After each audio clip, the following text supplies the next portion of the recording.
کل ایک سوال ہوا تھا کہ علماء دیوبند کے عقائد ان میں شرک نہیں ہے۔ کچھ ساتھیوں نے کہا تھا کہ ہم نے عرصہ سے دیکھا ہے کہ ہمیں تو ایسی کوئی چیز نظر نہیں آئی۔ میں اپنے سوال کا جواب دینے سے پہلے 2 سے 3 تمہیدی باتیں کروں گا، آپ اس کو ذرا اچھی طرح سماعت کیجیے گا۔ پہلی تو بات یہ ہے کہ کوئی بھی عالم دین جو مسلمان ہے اس کے بارے میں ہمارا عقیدہ یہ ہے کہ اس سے جو غلطی ہوئی ہے اس کی غلطی کو غلطی کہا جائے گا۔ غلطی کو بنیاد بنا کر تبرہ کرنا، غلطی کو بنیاد بنا کر گالم گلوچ اور جہنم پہنچانے کا فیصلہ کرنا یہ ہمارا کام نہیں ہے۔ غلطی غلطی ہے، لیکن غلطی کا مطلب یہ نہیں کہ ہم جنت اور جہنم کے ٹکٹ بانٹنے شروع کر دیں۔ دوسری بات یہ ہے کہ ہمیں اللہ تعالیٰ نے ان فرقوں کا پابند نہیں کیا۔ ہم مسلمان ہیں، ہم قرآن اور حدیث کے پابند ہیں۔ فطری طور پر میں جس گھرانے میں پیدا ہوں میرا ادھر لگاؤ ہوتا ہے، یہ تبھی میں اعلان ہوتا ہے۔ جس طرح میں جس استاد سے پڑھا ہوں نا، اس استاد کی اگر غلطی آئے گی نا تو جلدی میرا ذہن اس کو قبول نہیں کرے گا۔ ایسے ہوتا ہے کہ نہیں ہوتا؟ جس سے انسان کو نسبت رہی ہوتی ہے انسان کو اس سے عقیدت ہوتی ہے۔ جو جس گھرانے میں پیدا ہوا، جو جس خاندان کا فرد ہے، جو جس مدرسے میں پڑھا، اس کو اپنی غلطی اپنی کوتاہی جلدی نظر بھی نہیں آتی اور اس کو تسلیم بھی جلدی بندہ نہیں کرتا۔ وہ میں ہوں کہ آپ ہوں، لیکن ہم نے اس سے ہٹ کے ایک انصاف کا فیصلہ کرنا ہے۔ اگر ایسی کوئی چیز غلط کسی اہل حدیث عالم کی بھی ہے نا تو ہم اس سے بری ہیں۔ ہمیں بعض ساتھی کہہ دیتے ہیں جی آپ کی فلاں کتاب کے اندر ایسے لکھا ہوا۔ بھائی آپ، پہلی تو بات یہ کہ آپ ہمیں کہتے ہو تم غیر مقلد ہو۔ جب ہمیں غیر مقلد بھی آپ کہہ دیتے ہیں تو پھر ہمیں یہ کیوں پیش کرتے ہیں کہ فلاں نے ایسے لکھا؟ اگر ایسے لکھا ہے اور ویسے ہی ہے جیسے تم کہہ رہے ہو تو غلط لکھا ہے نا، غلط لکھا ہے اس نے، ہم اس کی تائید نہیں کرتے۔ وہ جتنا مرضی بڑا عالم ہو، ہاں ایک نبی کی ذات ہے کہ جس کے غلطی نہیں ہوتی، وہ نبی کی ذات ایسی ہے جو حق بات کہتی ہے، وگرنہ اس کے علاوہ ہر بندے سے غلطی ہو سکتی ہے۔ کون ہے جس سے غلطی نہیں ہوئی؟ تو اس سلسلے میں یہ 2 باتیں تمہیدی طور پر اپنے ذہن میں رکھیں۔ میری ان باتوں کا قطعاً کوئی مقصد یہ نہ لے کہ میں کسی کی پگڑی اچھال رہا ہوں، میں صرف اور صرف ایک بات واضح کرنا چاہتا ہوں۔ اب آئیے، سب سے پہلے یہ میرے پاس ایک کتاب ہے کلیات امدادیہ، یہ سید الطائفہ حضرت حاجی امداد اللہ صاحب مہاجر مکی ان کی یہ کتاب ہے، اور یہ دارالاشاعت کراچی کا معروف مکتبہ ہے دیوبند، انہی کی چھپی ہوئی ہے یہ کہ میں نے آج سرسری طور پر اس کو دیکھا تو اس کے صفحہ نمبر 90 اور 91 پر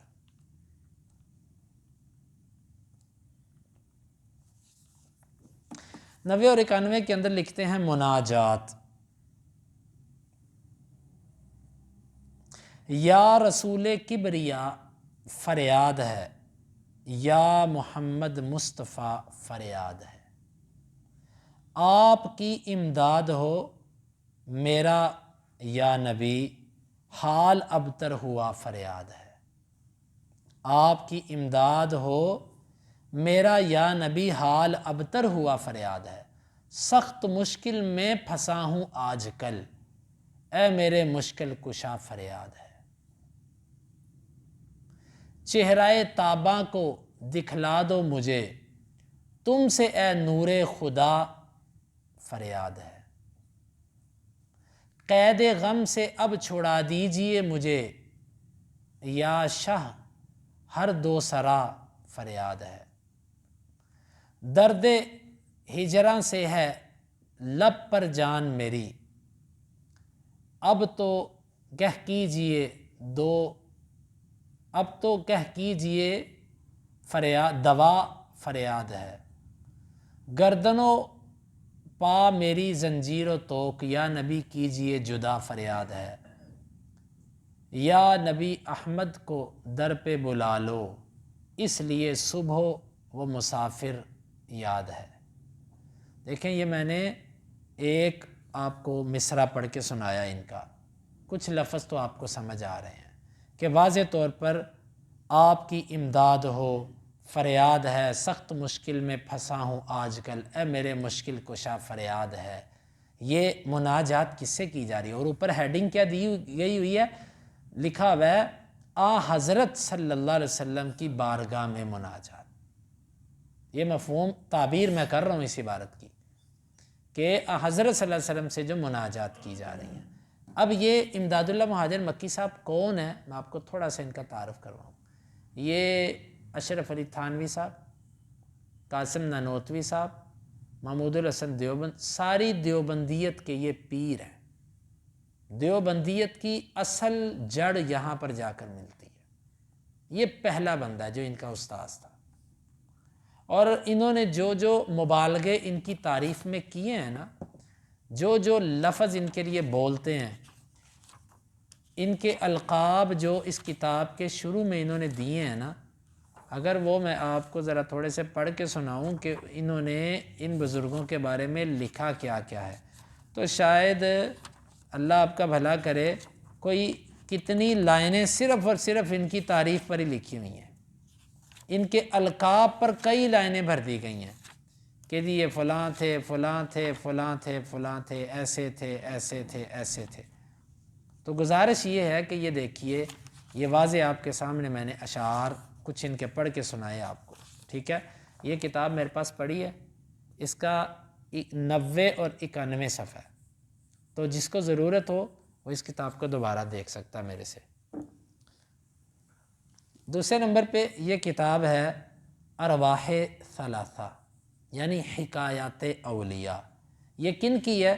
یہ حکیم الامت حضرت مولانا شاہ اشرف علی تھانوی، یہ ان کی کتاب ہے۔ مکتبہ رحمانیہ لاہور کا مکتبہ، دیوبندی مکتبہ معروف، ان کی چھپی ہوئی کتاب ہے۔ اب آئیے اس کی حکایت نمبر 154، حکایت نمبر کتنی ہے؟ 154 لیجئے، یہ حکایت سماعت کر رہے ہیں آپ۔ اس حکایت میں کہتے ہیں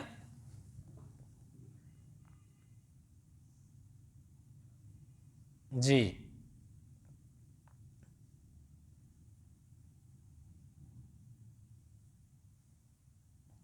کہتے ہیں خان صاحب نے فرمایا کہ پھلاؤ وہ ضلع میرٹھ میں لاوڑ کے قریب ایک مقام ہے، وہاں کے رہنے والے ایک شخص تھے جن کا نام مجھے یاد نہیں رہا۔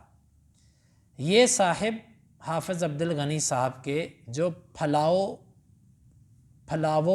کے رہنے والے اور مولوی احمد صاحب امروہی کے شاگرد ہیں، دادا کے چھوٹے بھائی تھے، عبد الغنی صاحب کے دادا کے چھوٹے بھائی تھے اور رئیس بھی تھے۔ ان صاحب نے مجھ سے بیان کیا کہ جو بچہ بکری کا پیدا ہوتا تھا اس کی میں اون کتروا لیتا تھا، اس طرح میں نے اون جمع کر کے حاجی صاحب کے لیے ایک کملی بنوائی۔ حاجی صاحب سے مراد حاجی امداد اللہ مہاجر مکی، وہی جن کی کتاب کا حوالہ پیش کیا ہے۔ یہ اشرف علی تھانوی صاحب اپنے پیر کا واقعہ ذکر کر رہے ہیں، اور اس وقت تک حاجی صاحب کی زیارت سے مشرف نہ ہوا تھا۔ ابھی حاجی صاحب یعنی امداد اللہ مہاجر مکی کو میں نے دیکھا نہیں تھا، لیکن اپنی بکریوں کی اون اکٹھی کر کر کے میں نے اون کا ایک چادر بنوائی، بلکہ غائبانہ طور پر معتقد تھا، ان کی عقیدت رکھتا تھا میں۔ جب میں حج کے لیے گیا تو اس کملی کو اپنے ساتھ لے گیا۔ کون کہہ رہا ہے؟ یہی بندہ جس نے کملی بنوائی تھی، کملی ساتھ لے گیا، حج پر گیا تھا۔ ایک جگہ ہمارا جہاز طغیانی میں آ گیا اور جہاز میں ایک شور مچ گیا۔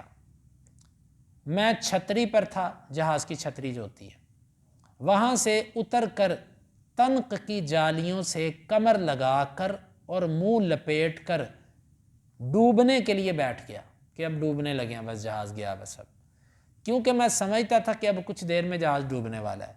اسی اثنا میں مجھ پر غفلت طاری ہوئی، میں نہیں سمجھتا تھا کہ وہ نیند تھی یا غم کی بدحواسی، مجھے نہیں پتا وہ نیند تھی کہ غم کی بدحواسی سے میرے اوپر غفلت آ گئی۔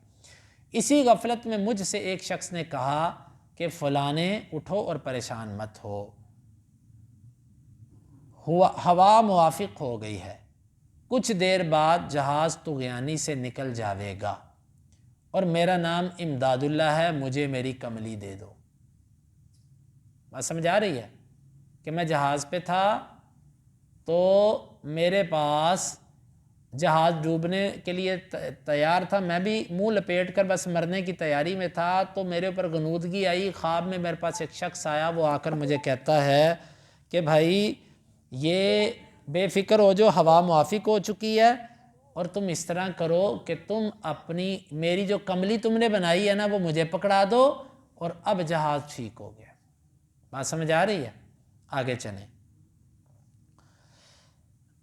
کچھ دیر بعد جہاز طغیانی، اچھا جی، میں نے گھبرا کر کملی دینی چاہی، اس گھبراہٹ میں آنکھ کھل گئی اور میں نے لوگوں سے کہہ دیا کہ تم مطمئن ہو جاؤ، جہاز ڈوبے گا نہیں، جہاز ڈوبے گا نہیں، کیونکہ مجھ سے حاجی صاحب نے خواب میں بیان فرما دیا ہے کہ جہاز ڈوبے گا نہیں۔ اس کے بعد میں نے لوگوں سے پوچھا کہ تم میں سے کوئی حاجی امداد اللہ صاحب کو جانتا ہے، مگر کسی نے اقرار نہیں کیا۔ آخر جہاز طغیانی سے نکل گیا اور ہم مکہ پہنچ گئے۔ میں نے لوگوں سے کہہ دیا تھا کہ کوئی مجھے حاجی صاحب کو نہ بتلائے، میں خود ان کو پہچانوں گا۔ میری خواب میں جو آیا تھا نا، کوئی مجھے بتلائے نہ، میں خود بتاؤں گا حاجی امداد اللہ ہے کون۔ جب میں طواف قدوم کر رہا تھا، پہلا طواف، تو میں نے طواف کرتے ہوئے حاجی صاحب کو مالکی مصلی کے قریب کھڑے دیکھا، اور دیکھتے ہی پہچان لیا، کیونکہ ان کی شکل اور لباس وہی تھا جو میں نے خواب میں دیکھا تھا۔ صرف فرق اتنا تھا کہ جب میں نے جہاز میں دیکھا تو اس وقت آپ لنگی پہنے ہوئے تھے، لنگی نیچے سے جو دھوتی ہوتی ہے، اس وقت پاجامہ میں، اور اس وقت پاجامہ میں نہیں سمجھتا کہ اتنا فرق کیوں تھا۔ خان صاحب فرماتے ہیں کہ میں نے یہ وجہ بیان کی کہ جہاز کو طغیانی سے نکالنے کے لیے لنگی ہی مناسب تھی۔ میں نے کہا لنگی اس لیے پہنی تھی کہ جہاز طغیانی سے نکالنے گئے تھے نا حاجی صاحب، تو لنگی پہن کے جانی تھی، جب بندہ پانی میں جاتا تو کچھا ہی پہن کے جاتا ہے، کپڑے تو نہیں نا پہن کے جاتا، اس لیے آپ نے لنگی پہنے دیکھا تھا۔ سن کر وہ بہت خوش ہوئے۔ اس کے بعد انہوں نے فرمایا کہ میں طواف سے فارغ ہو کر حاجی صاحب سے ملا اور کملی پیش کی اور جہاز کا قصہ عرض کیا۔ آپ نے فرمایا کہ بھائی مجھے تو خبر بھی نہیں، اللہ تعالیٰ بعض وقت اپنے کسی بندے کی صورت میں کام لے لیتے ہیں۔ اب یہاں پر واقعہ کیا ہے؟ مجھے خبر نہیں، اللہ نے کوئی بندہ بھیجا، وہ میری شکل اختیار کر کے آیا اور اس نے یہ کام کیا۔ ٹھیک ہے، اب دوسرے جگہ پر جب انہوں نے یہ واقعہ ذکر کیا نا، تو وہاں پر کہتے ہیں کہ مرید نے اصرار کیا۔ اگلے دن حاجی صاحب نے کہا میری کمر دیکھو، میری کمر پیچھے سے زخمی ہے۔ جب انہوں نے کمر سے کپڑا اٹھایا تو کمر چھیلی ہوئی تھی۔ اصرار کیا کہ یہ کمر کیسے چھیلی گی، کہا چھوڑو، اصرار کیا نہیں بتائیں کمر کیسے چھیلی گی۔ کہنے لگے تمہارا ایک سلسلے کا بھائی، تمہارا ایک مرید بھائی، وہ بھور میں پھنس گیا تھا تو اس کی مدد کے لیے گیا، بس وہ کشتی کو بھور سے نکالا کمر کے ساتھ، تو وہ اس دوران ہی تھوڑی سی کمر چھیلی گئی۔ اب یہاں پر چند باتیں ہیں، یہ واقعہ سارا اور یہ سارے قصے یہ کس عقیدے کی طرف رہنمائی کرتے ہیں؟ کشتی نہیں ڈوبے گی، جہاز نہیں ڈوبے گا، یہ غیب کی خبریں کون جانتا ہے؟ کشتی اور غیب، اور یہ واقعہ میں نے ارواح ثلاثہ سے پیش کیا جو سب سے مناسب لکھا ہوا ہے، وگرنہ اس واقعے کو جنہوں نے ذکر کیا انہوں نے اس واقعے کے اندر اضافی باتیں لکھی ہیں جو ان کی ہی نقل کردہ ہیں، ہماری طرف سے کچھ نہیں ہے، انہی کی چھپی ہوئی۔ اس میں واضح ہے کہ اس نے پکارا امداد کے لیے تو پیر صاحب اس کی مدد کو گئے۔ اب آپ یہ دیکھیے کہ یہاں پر غیب کے حوالے سے کس طرح کی یعنی کہ بات لکھی گئی ہے۔ یہ میرے پاس ہے فضائل صدقات، فضائل صدقات، مولانا زکریا صاحب کی ہے، کتب خانہ فیضی لاہور رائیونٹ کا یہ مکتبہ ہے، اس کا صفحہ نمبر ہے 716۔ 716 صفحہ کے اندر یہ لکھتے ہیں، یہ کہتے ہیں کہ مصر میں ایک صاحب خیر شخص تھے جو اہل ضرورت اور فقراء کے لیے چندہ کر دیا کرتے تھے۔ جب کسی کو کوئی حاجت پیش آتی وہ ان سے کہتا، اس صاحب خیر سے کہتا، وہ اہل ثروت لوگوں سے کچھ مانگ کر اس کو دے دیا کرتے تھے۔ مالدار لوگوں کے پاس جاتا، کہتا پیسے دو بھائی کسی کو ضرورت ہے، لے کر ان کو دے دیتا۔ ایک فقیر ان کے پاس گیا اور کہا میرے لڑکا پیدا ہوا ہے اور میرے پاس اس کی اصلاح کے لیے انتظام کے لیے کوئی چیز نہیں، بچہ پیدا ہوا ہے، ڈلیوری ہے، تو مجھے کوئی پیسے چاہیے۔ یہ صاحب اٹھے اور لوگوں سے اس کے لیے مانگا، لیکن کہیں سے کچھ نہ ملا۔ لوگوں سے مانگا لیکن کہیں سے کچھ نہ ملا۔ آگے بریکٹ میں لکھتے ہیں کہ جو آدمی کثرت سے مانگتا رہتا ہے اس کو ملنا بھی مشکل ہو جاتا ہے۔ جو زیادہ مانگتا ہے اس کو بعض دفعہ لوگ نہیں بھی دیتے کہ ہر روز ہی لگا رہتا ہے۔ یہ سب سے مایوس ہو کر ایک سخی کی قبر پر گئے، یہ سب سے مایوس ہو کر ایک سخی کی قبر پر گئے، اس کی قبر پر بیٹھ کر یہ سارا قصہ بیان کیا، اور وہاں سے اٹھ کر چلے آئے، اور واپس آ کر اپنے پاس سے 1 دینار نکالا، اس کو توڑ کر 2 ٹکڑے کیے، ایک ٹکڑا اپنے پاس رکھا اور دوسرا اس فقیر کو دے دیا کہ میں قرض دیتا ہوں، اس وقت تم اسے اپنا کام چلا لو، جب تمہارے پاس کہیں سے کچھ آ جائے تو میرا قرضہ ادا کر دینا۔ وہ لے کر چلا گیا اور اپنی ضرورت پوری کر لی۔ رات کو ان صاحب دینار نے اس قبر والے کو خواب میں دیکھا، وہی جو صاحب خیر تھا نا جس کی قبر پر وہ گیا تھا، وہ قبر والا بھی اس کی رات کو خواب میں آ گیا۔ وہ کہہ رہا تھا کہ میں نے تمہاری بات تو ساری سن لی تھی، مگر مجھے جواب دینے کی اجازت نہ ہوئی، مجھے جواب دینے کی اجازت ہے۔ اللہ تعالیٰ کا تو قرآن میں کہتا ہے نا وَهُمْ عَنْ دُعَائِهِمْ غَافِلُونَ، وہ ان کی پکار سن نہیں سکتے۔ إِنَّكَ لَا تُسْمِعُ الْمَوْتَى، آپ تو مردوں کو سنا ہی نہیں سکتے۔ وہ کہتے ہیں میں نے سن تو لی تھی لیکن مجھے جواب کی اجازت نہ تھی۔ تم میرے گھر والوں کے پاس جاؤ، ان سے کہو کہ مکان کے فلاں حصے میں جو چولہا بن رہا ہے نا، جو چولہا بن رہا ہے اس کے نیچے ایک چینی کا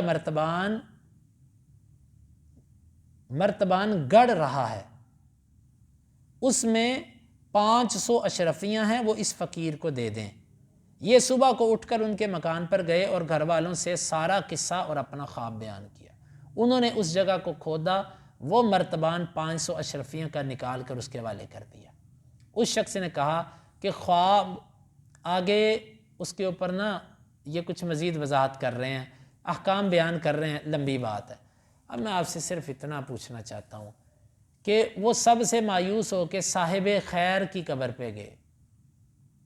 اس کتاب میں کیا تعلیم دی جا رہی ہے کہ قبروں پہ جاؤ، کسی کی قبر پہ جا کے سارے قصے سناؤ۔ ایک عامی بندہ اس واقعے کو پڑھتا ہے، وہ اس سے کیا اثر لے گا، کیا سمجھے گا وہ اس سے؟ پھر پیر صاحب آئے خواب کے اندر، انہوں نے کہا کہ فلاں جگہ پر مرتبان ہے، چھوڑیں یہ واقعہ سچا یا جھوٹا ہے، ہمیں اس سے کوئی غرض نہیں۔ ہمیں صرف یہ ہے کہ اس کتاب کے اندر جس کو فضائل صدقات کے نام پر لوگوں میں تقسیم کیا جاتا ہے، اس میں لوگوں کو کیا سبق دیا جا رہا ہے۔ اور واللہ یہ میں کسی کتاب کا مطالعہ کر رہا تھا تو میں نے جب اپنی آج کتابیں دیکھی تو میری کتابیں اکثر لوگوں کے پاس اسی طرح ہی حوالوں کے سلسلے میں گئی ہوئی ہیں، تو مجھے بڑا افسوس ہوا کہ میری کتابیں کم تھیں۔ تو جلدی میں نے یہ 4-5 حوالے میں نے دیکھے، اور اسی طرح حضرت تھانوی کے پسندیدہ واقعات، ارواح ثلاثہ، امداد کلیات امدادیہ، اور یہ فضائل صدقات اور شمائم امدادیہ، اور یہ کتابیں، ان کتابوں کے اندر ایسی ایسی باتیں لکھی ہیں۔ آپ ایک طرف اس واقعے کو پہلے لکھوا لیں، کسی سے پوچھیں کہ جی کسی قبر پہ جا کے مانگنا جائز ہے؟ نہیں جائز۔ اگر کوئی مانگے تو کیا یہ شرک ہے، لکھ دو کاغذ پہ، لکھ دو۔ وہی بات جب ان کتابوں سے دکھا دیں گے وہ کہیں گے نہیں یہ تو اس کا یہ مطلب ہی نہیں ہے، تم یہ سمجھے ہی نہیں ہو اس کا مطلب۔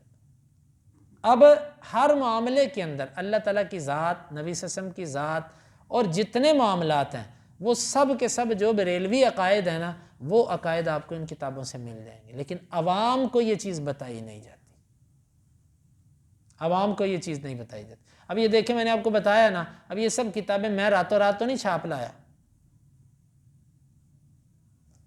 یہ ایک کتاب ہے تبلیغی جماعت اپنے نصاب کے آئینہ میں، خواجہ محمد قاسم کی یہ کتاب ہے۔ یہ کتاب ذرا پڑھنے والی ہے۔ انہوں نے مختصر لکھی ہے لیکن بس حوالے دیتے جا رہے ہیں، حوالے دیتے جا رہے ہیں، فلاں صفحہ یہ بات، فلاں صفحہ. اب یہ بات جب عوام الناس کے پاس جائے گی وہ اس سے کیا عقیدہ اخذ کریں گے؟ یہ جو اولیاء کی حکایات یہ ذکر کر رہے ہیں اس سے کیا حکایتیں ثابت کرنا چاہتے ہیں؟ اور اس سے بڑھ بڑھ کر بہت کچھ ہے. اگر آپ چاہیں گے تو انشاءاللہ العزیز میں اس کو پھر مرتب کر کے میں پورے طریقے سے اس کو قسط وار بیان کر دوں گا کہ اللہ تعالیٰ کی ذات کے بارے میں عقیدہ کیا ہے، نبی صلی اللہ علیہ وسلم کی ذات پر عقیدہ کیا ہے، صرف دیوبند علماء کا، تاکہ لوگوں کو یہ جو غلط فہمی ہے نا کہ دیوبند کے اندر یہ چیز نہیں ہے. تو میں آپ کو یہ بات کہتا ہوں کہ دیوبند علماء، عوام کی میں بات نہیں کر رہا، میں نے کل بھی کہا آج بھی بار بار کہہ رہا ہوں، دیوبند علماء کا عقیدہ، ان کے بعض عقائد وہی ہیں جو بریلویہ کے عقائد ہیں، اور خاص طور پر شرکی اور بدعی معاملات کے اندر انہی جیسے عقائد ہیں. میں نے آپ سے کہا تھا کہ ایک بریلوی عالم ہے، انہوں نے ایک کتاب لکھی ہے زلزلہ، ارشد قادری اس کا نام ہے، انڈیا کا عالم ہے وہ. اس نے کیا کیا ہے، اس نے ایک کتاب پر نا دیوبند کا فتویٰ ذکر کیا ہے کہ بریلویوں کا یہ عقیدہ ہے اور یہ بریلویوں کا عقیدہ شرکیہ ہے. اگلے صفحے پر اس نے یہ کیا کہ دیوبند کی کتابوں سے وہی عقیدہ لا کر ان کے بزرگوں سے ثابت کر دیا. پھر اس نے آگے ذکر کیا بریلویوں کا یہ عقیدہ بدعیہ ہے، وہی اس نے حوالہ دیوبندیوں کی کتاب سے نکال کر رکھ دیا. اس نے نا اتنی موٹی کتاب ہے، میرے پاس اوپر لائبریری میں تھی لیکن میں نے آج دیکھا وہ بھی نہیں ملی، وہ میں پتہ کروا لوں گا، کہیں سے لے آؤں گا میں. اس کا نام اس نے رکھا زلزلہ، اور وہ واقعی زلزلہ بپا کرتی ہے. اور اس نے لکھا ہے، اس نے کہا کہ وہ تیرگی جو میرے نامہ سیاہ میں تھی تیری حسن میں زلف میں پہنچی تو حسن کہلائی. بات یہ ہے کہ جو عقیدہ ہمارا ہو وہ شرک بھی ہے اور بدعت بھی ہے اور کفر بھی ہے، اور وہی عقیدہ میں تمہارے بڑوں کی کتابوں سے ثابت کر رہا ہوں، وہ نہ شرک ہے نہ بدعت ہے نہ کفر ہے. یہ لینے اور دینے کے باٹ الگ الگ کیوں ہیں؟ آخری بات، پھر ان علماء کو ماننا اللہ نے ہمارے اوپر فرض نہیں کیا. ان کی جو اچھی بات ہے ہم اس کو لیتے ہیں، ان کی جو غلط بات ہے اس کو ہم ترک کرتے ہیں. تعصب کے اندر نہیں جانا، حق بات پہ اعتدال پہ رہتے ہوئے. یہ بات صرف اور صرف اسی عرض کی کہ حق بات کتاب و سنت کی ہے، اسی پر ہمیں رہنا ہے. اور علماء کی باتیں یا اس کے اندر بہت ساری خرافات آ جاتی ہیں. اللہ رب العالمین سے دعا ہے اللہ تعالی ہمیں حق کو سمجھنے کی اور اس کی اتباع کی توفیق دے.